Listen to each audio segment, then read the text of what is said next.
Hello everyone and welcome to Learning with Triumphs. Today we're going to be watching a video on how to cook fried rice, but we'll be interpreting it in Igbo language.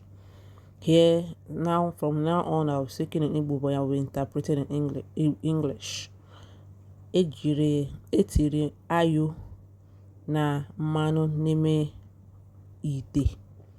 ite fry pan, meaning we have onions and oil in fry pan. A na-eghe ayu n'ime mmanụ. Otu ọ dị, a na-eghe ayu n'ime mmanụ, meaning frying onions in oil. Ugbu a, etiri azụ eghere eghe n'ime mmanụ ayu nọ n'ime ya. And that's to say, fried fish in the oil with the onions. You know, onions is still frying there, so we'll put the fried fish. Etiri ayu is onions n'ime mmanụ. Etiri azụ n'ime mmanụ nwere ayu, meaning etiri azụ n'ime mmanụ nwere ayu. Yekota means they are fried together. They're fried together. Ugbu a, enwere ihe carrot, ihe dịka carrot na ihe ndị akwụkwọ vegetable ha eghe ugbu a. Eyekọta ayu na carrot na green beans in the green, meaning frying together carrots, onions and green beans. Eyekọta ya n'ime mmanụ ọkụ, frying them together, all together in the hot oil. You can see that we're frying them together in the hot oil.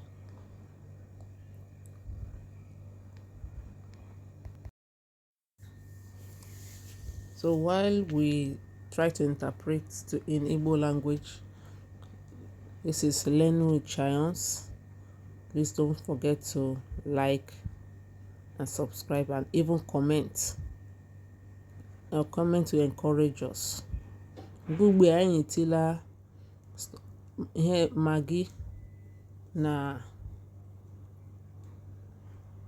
ose na thyme na ihe ndị ma nnu ma garlic ma ihe ndị ga-eme nri ya adị ụtọ. Nri ya na-esi ya adị ụtọ, meaning we've added seasoning cube, that's Maggi, pepper, thyme, garlic to season this food that we're cooking, so that it will be tasty. Now we have a little quantity of the stock and green onions. Ugbu a, etiri mmiri anụ na ayu nacha green, dịka ya akwụkwọ ayu na ọka ndụ.